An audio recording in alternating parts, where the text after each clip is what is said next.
Alright, boy. I spoke to the man. Wandering man. How can I help you? The measurehead thing didn't go well for me. Could you help me with that somehow? Sorry, busy surveying the situation. He takes a swig from his flask. I'm sure you'll figure something out. You guys have all sorts of gadgets these days.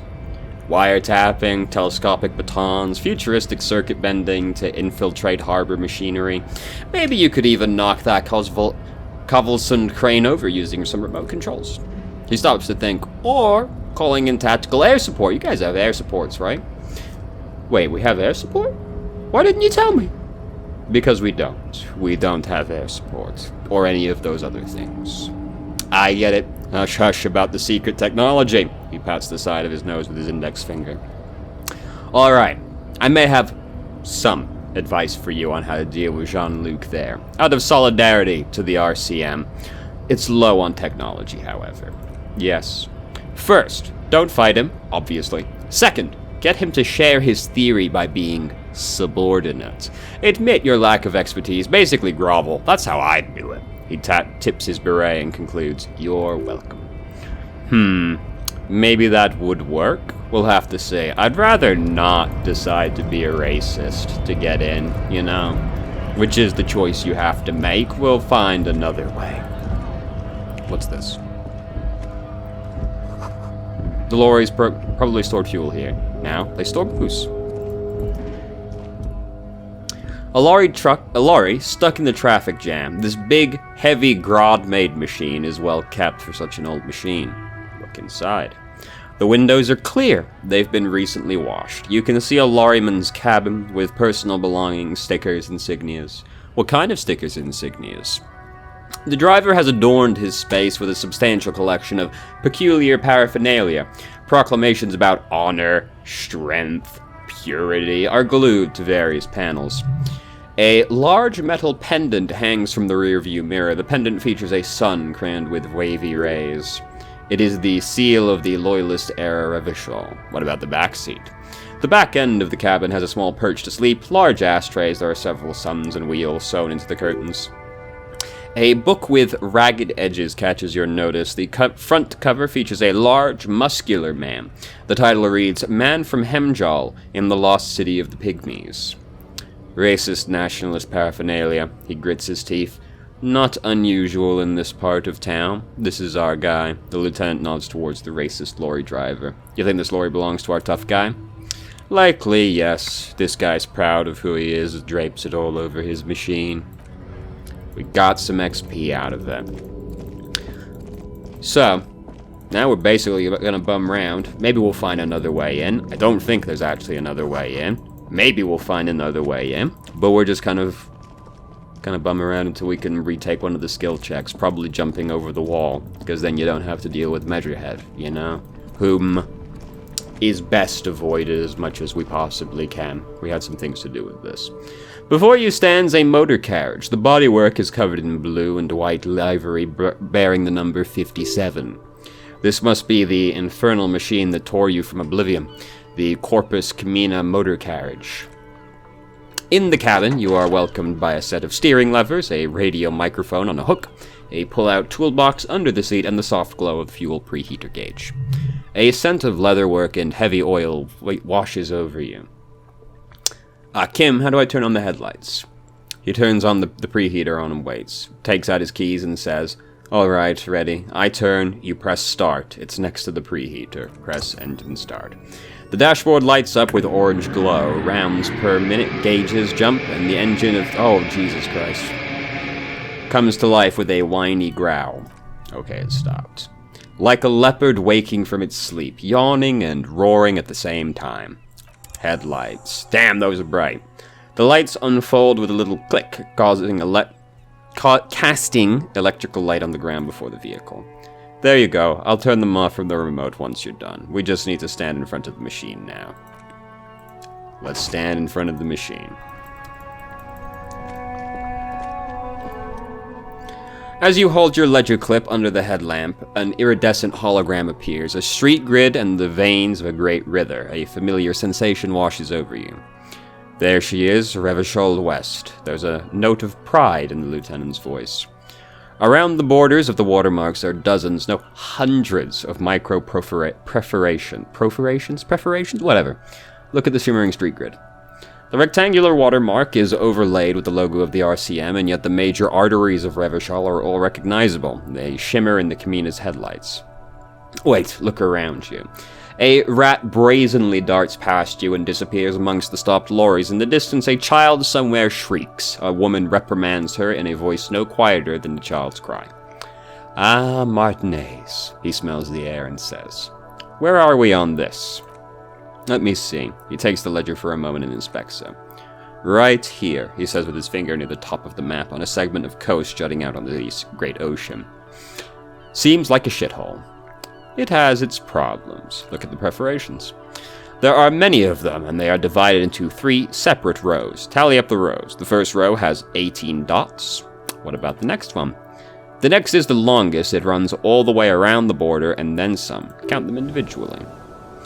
You count 216 perforations. Considering that nice large number, a wave of pride washes over you. Though you can't say why precisely. What about the last row? The last row has 3 perforations. 3, that's it? That's it. Hey Kim, what do all these holes mean? Those are perforations. They represent your record as an officer of the RCM. They're your statistics, as it were. I should have guessed you keep a record. Officers often do. Let's take a look. Alpha male officers who are proud of their numbers often do, it's meant. The first row represents your years of service. 18 years? Okay, not bad at all. What did you do before you volunteered?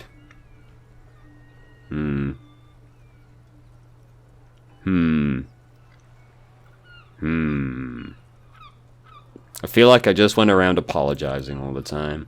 Maybe you were a diplomat. Or in PR. Doesn't matter, I suppose. Let's move on, shall we? The next row, the one that wraps all the way around, is your number of closed cases. Closed is good. It means finished. You've got, let's see. Wow, more than 200. Is that a lot? It's quite a lot, even for someone who's been on the force for nearly 2 decades. Usually clearing more than 10 cases a year puts you in the 90th percentile of all RCM officers. 10 in a year? Jesus Christ. These people are awful. Holy shit. Or maybe we're just the greatest of all time. See, Kim, I told you I was a superstar cop. Call it what you want. You were a valuable member of your precinct. Now let's look at the last row. Right, those are your confirmed kills. You've got precisely pre-perforations there. That's not too many. For an RCM officer, especially Precinct 41, which is in the Jamrock quarter, it's rather tame. I mean that in a good way. There are certain officers who treat their kills like some kind of ghoulish game. If they do happen to solve a case, it's usually by accident. It's obvious the lieutenant doesn't think very highly of these officers. But it seems as though you are, or at least were, one of the good ones. So we have that to be thankful. Have you ever killed anyone, Kim? Yes, he says, declining to elaborate. How do you handle the strain? Everyone has their own methods of coping. Some are more effective or self-destructive than others. He gives you a meaningful look. Personally, I find it helps to keep up a few hobbies. Maybe I should find a hobby. Anything's better than annihilating yourself with drugs and alcohol. Thanks for this. The lieutenant nods. Okay, let's go. Right, I'll turn off the lights. It's got remote control headlights. Wow. So we were meant to do something else in here. I forget exactly what it was. We were going to get a pry bar. A metallic drawer slides out from under the seat and clicks into place. The tools inside are neatly organized. Take what you need, officer. It's going to be a long case. I'm not protective of my tools like some men are. He's clearly a little protective of his tools, but what can you do? Work is work. I will take the pry bar. The pry bar feels nice and cold in your hands, heavier than you think. Useful for opening all sorts of doors and lids. Chain cutters seem like they'll be useful. Are long and sleek. Snap, snap, go the cutters in your hands. And the flashlight. It's robust, waterproof, and well made. Police issue, blue. Let's see lets you see things in the dark you would otherwise miss. Well, thank you, Perception. That was very enlightening of you. Pick up the radio. The frequency tableau lights up and the green button labeled Prime Line glows like a feline eye, and then you hear something. The soft purr of electrical kittens, radio waves cast far and wide over the metropolis. A woman's voice greets you through the static. This is Precinct 57. Hello, Lieutenant. How may I assist you? Hello, Alice. Please assist our colleague from the 41st Precinct here. I'm putting him on.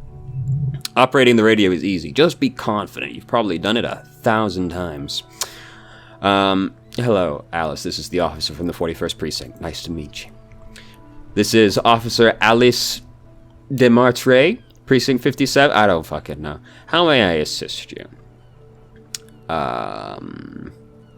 Yes, Sylvie. Yes, Sylvie. She may have reported a murder. Of course. What is her number, officer? Kim, didn't Garte give you Sylvie's number?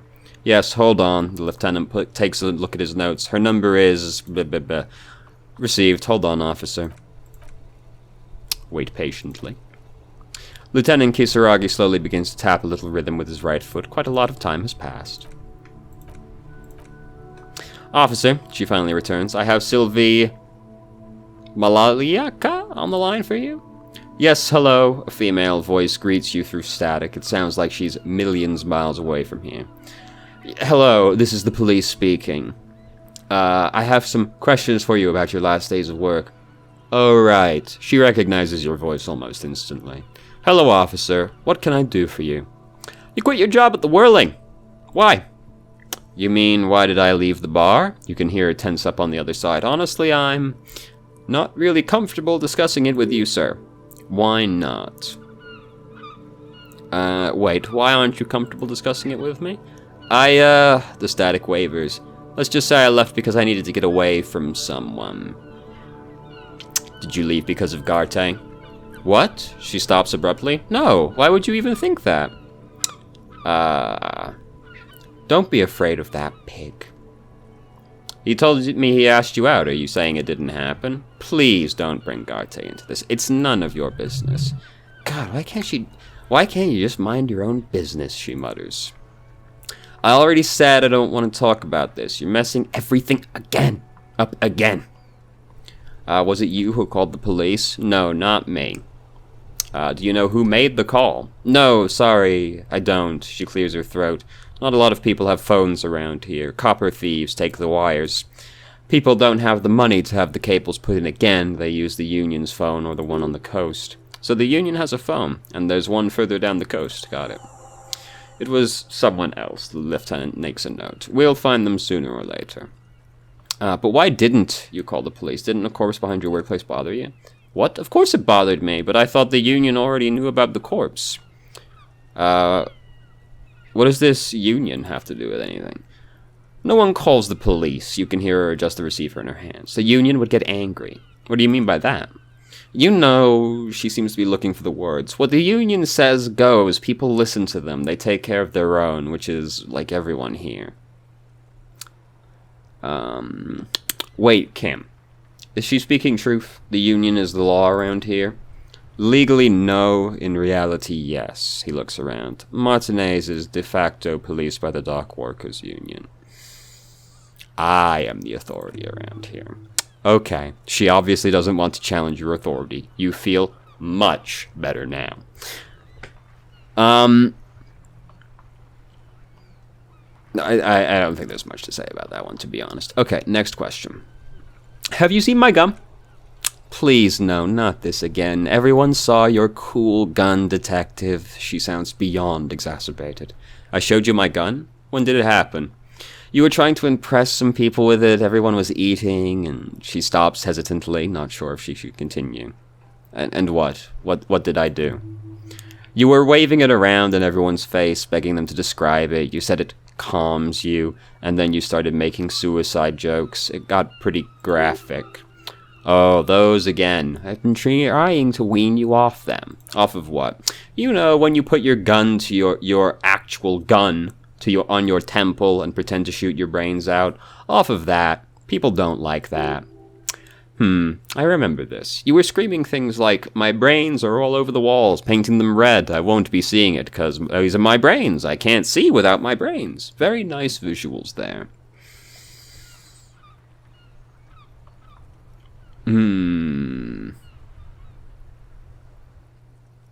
I don't know what to say. Me neither. Okay, but what happened to my gun? No idea. All I know is, next you were waving around money instead, saying things like, big bucks cannot lie, and guns can't buy money, but money can always buy guns. Well, he's not wrong. It almost looked like you pawned it, but believe me, I did not ask. Do you know how my paperwork ended up in the trash behind the whirling? Well, there's an uncomfortable pause. You tried to jam it down the toilet, sir, clogging it completely. After I had unclogged the toilet and retrieved the paperwork, I threw it out in the trash, thinking you didn't need it. I'm sorry about that. She doesn't sound like she's actually that sorry. Anything else? I think I got everything I need, thanks. I do hope so. Please don't call again. Bye. Alright, here we go. Big empathy. Nice. Yes, you have obviously done something to upset her at the Whirling in Rags when she was still working here. Wait, before you go, you're mad at me, right? Tell me, what did I do? I can't remember anything. I'm not mad, it's just... It's not you, it's me. The static size again. You were so drunk and so emotional all the time, and then the skua thing happened. It just made me want to quit. The skua thing? The stuffed bird, the great skua, you threw it against the wall while screaming, "Fuck that bird," and laughing like a maniac. I think you said it had been giving you shit ever since you got there. That does sound like me. Didn't seem like you had fun doing it, though. So you're telling me I was the one that made you quit? Yes, obviously. You were the worst client I've ever seen, and I have seen so many assholes in that place. I've had sailors fighting, union guys grabbing my ass, kids stealing booze. Once a guy was glued to the karaoke machine every night for 2 months. But you, she pauses. Go on, I want to know what I did. Well, you were worse than all of them. Honestly, you were getting borderline aggressive. Even about little things, like not turning down the volume at 3 a.m. I even liked one of those songs you kept listening to on repeat. No more, I hate it now. Which song? We Go On by the O.O., she said. I can't listen to it anymore. You've turned it into a parody. Sorry about the song. To hell with that song. Then there was your room, your project, an experiment to see how bad it can get in there. I tried to send the cleaner, but you wouldn't let me, threatened to make me understand. I had no idea what you meant, and I don't want to know. And then you screamed something about how you're actually a real cool guy, and no one understands it. One of the coolest guys there is, the coolest guy in Jamrock. Something about disco too. I'm sorry. And then I had to deal with your toilet. The one you clogged with police documents, causing water damage downstairs in the kitchen. I won't even mention you waving your gun around, harassing customers, threatening to sing karaoke, threatening to kill yourself. Okay, I get it. I wasn't a very good tenant. No, you really weren't. You were simply the worst. I'm truly sorry for everything, Sylvie. God, I knew I shouldn't have brought this up. Just try not to call me again. Let's pretend it never happens. But when I spoke to Garte, he seemed to think you left because of him. Wait, really? No, this is absolutely not true. I like Garte, I really do. Didn't he cross a line when he asked you out? No, I was actually flattered. I've always liked him. It was just bad timing with the corpse and all that. There's a pause. You can almost see her on the other side, the telephone cord coiled around her index. I didn't know what to say to him. Later. Then, you came and destroyed the place, so I left without explaining. I should have told him, maybe. I can tell him. Okay, but please don't mess it up. Please don't take out your gun or anything. Right. Thank you for talking with me. Take care. You hear a sigh of relief on the other end of the radio. Wordless, the call breaks. Then the already familiar voice. Anything else I can help you with, officer? Can you run the serial number for a pair of armored boots for me? Sure, officer. What's the number and the make of the armor, if you know it? Got it. I'll contact the ICP database immediately. Call back tomorrow. Hopefully then I'll have dug up something useful. The International Collaboration Police, ICP, is an I don't know, law enforcement service, the crown jewel in the Marlintern diadem alongside EPIS and the coalition government. Have you heard back? Can you contact me to the 41st precinct? I have something I need to report. Just a second, officer. She puts you on hold, the static crackling softly like a bonfire. After a while, you hear an old man greet you from the radio. His rattly voice is oddly familiar. This is 41st, come in, over. The man uses relay code. You've got this. You're a cop, and cops know relay code. 10-4, station 41. I've got urgent business, over. 410, message received. 10-5, relay message. What's your status, over? I'm just reporting in, over. State your message, sir. I need to report my badge missing. 10-9, over. My badge, I can't find it anywhere. Basically, it's gone. 10-4, message received. This is a very serious situation. I need to 10-22 the captain, over. Is it him? A dry voice says in the background. What does he want? Says he's lost his badge and needs to report in. He what? He lost his badge? Hey, who is this? This is the communications officer, Jules Pideau? Sir, over. No, the other one. You mean your partner? Over. What is he saying? He's asking who you are. I'm his goddamn partner. It's your partner, satellite officer Vakmer, sir, over. Did he lose his memory alongside his fucking badge? The man in the background sounds like he's losing his patience. Who lost his badge? Dick fucking Mullen. Who do you think? It's Officer Dick. He tries to speak through laughter. Mullen from the bestseller Dick Mullen and the Lost Identity. Dick Mullen is not your name. It's the name of a fictional detective who would not lose his badge. Can we just get a move on? I want to get it reported and done with. 10-4, I hear you, officer. I'm just going to make note here that you are in pursuit of your misplaced badge, over. Fuck me, Mac, come here, you've got to hear this. Dick Mullen lost his badge. What's going on? Super Cop lost his badge. He lost his what now?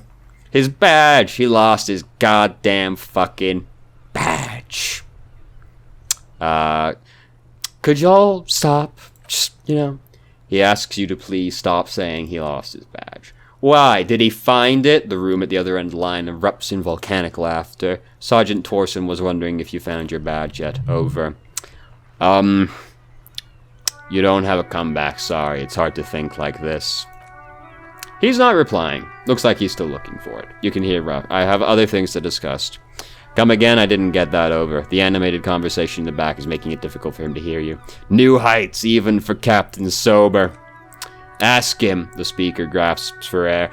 Ask him if he lost his gun, too. The room roars with laughter. Sergeant Torson wants to know if you lost your gun, too. Over. Oh, fuck.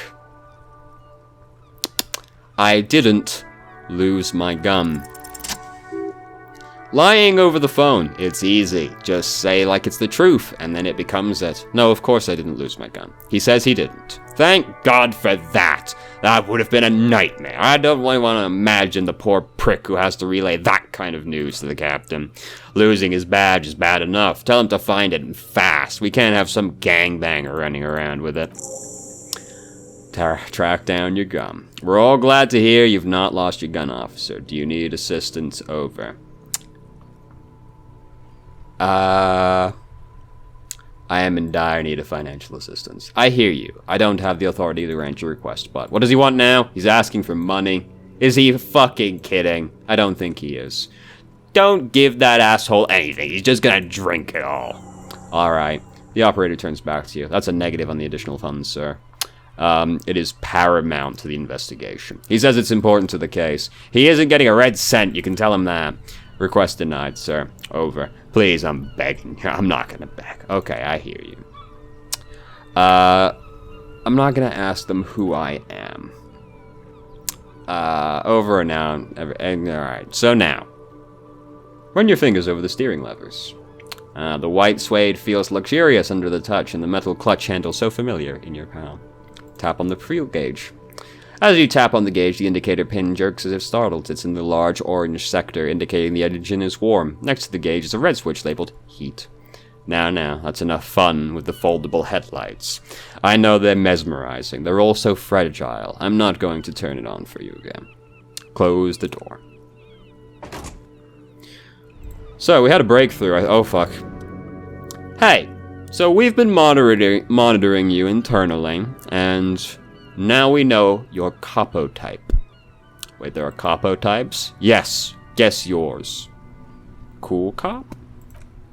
No, you're the sorry cop. The cop who's sorriest. Let's make it official then, shall we? You know, actually, I'm not sorry. I changed my mind. No, you don't. Come on, you'll be back to saying sorry in 2 minutes. Stop wasting time and begin the repentance. Won't the other capo types be jealous? What, jealous of the sorry cop? I think they'll be fine, don't worry. They'll be super fine. They'll be totally okay. You can dual capo type from sorry to anything. No, I'm really not sorry. Fuck off. Wow, okay, fuck off. Maybe we were wrong about you then. Lonesome long way home. Here we go. Home awaits. Walk past Station 41 and through the market, past the boogie street, spearhead to the other side of the lake, the frozen eye at the center of the district. Then past the video rental store on the corner. There, at the end of a street lined with pine trees, a small house, no larger than a matchbox. 11 Voyager Road. You no longer live there. Those times are gone. And so are those people. Why did you come here? Why are you still here? And where's the dealer? You have to get back to work. That's all you have now. How depressing.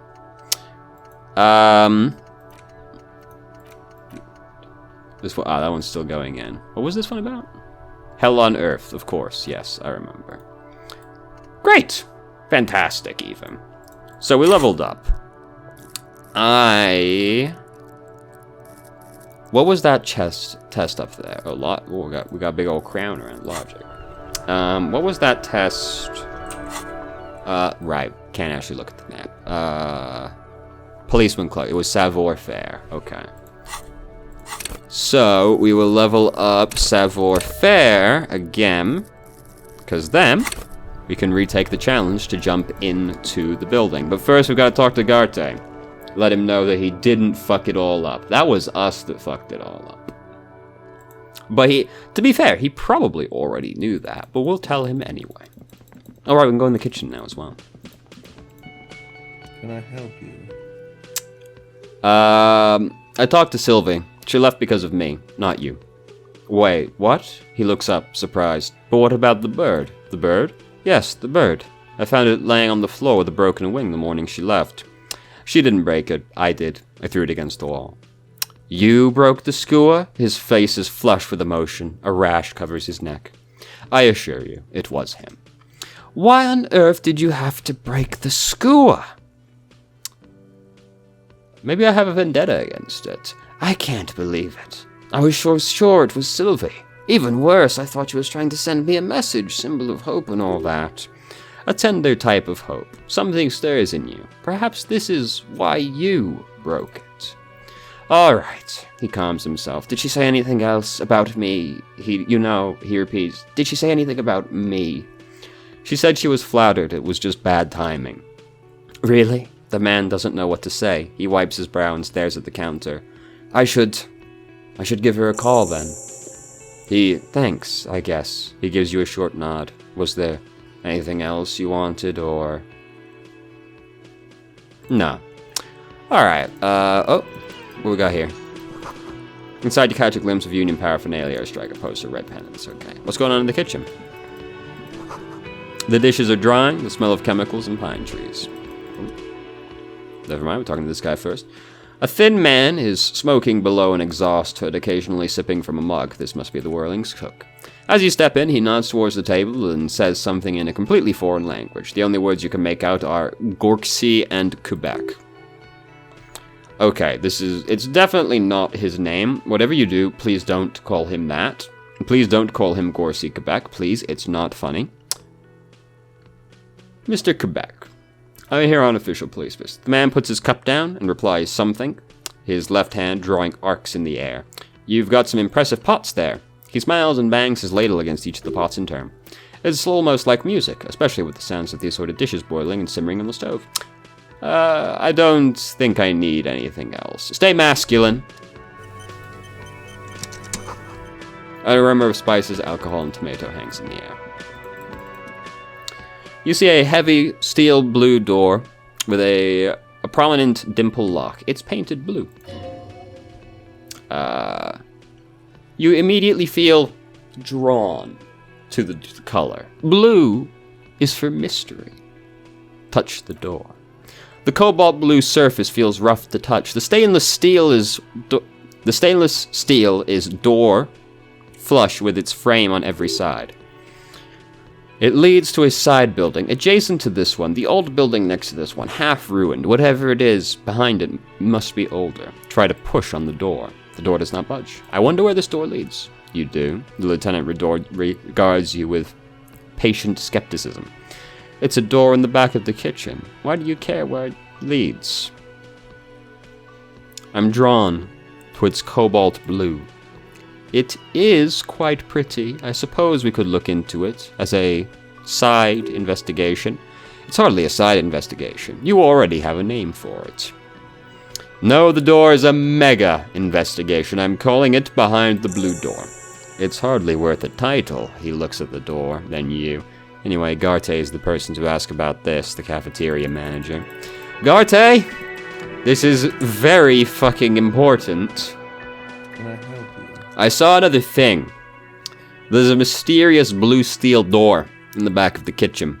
Oh yes, that door, sure. There's nothing mysterious about it, it's just a door. Do you know what's behind it? Do you have? No, I don't have a key. I don't know how to get there, and I don't care either.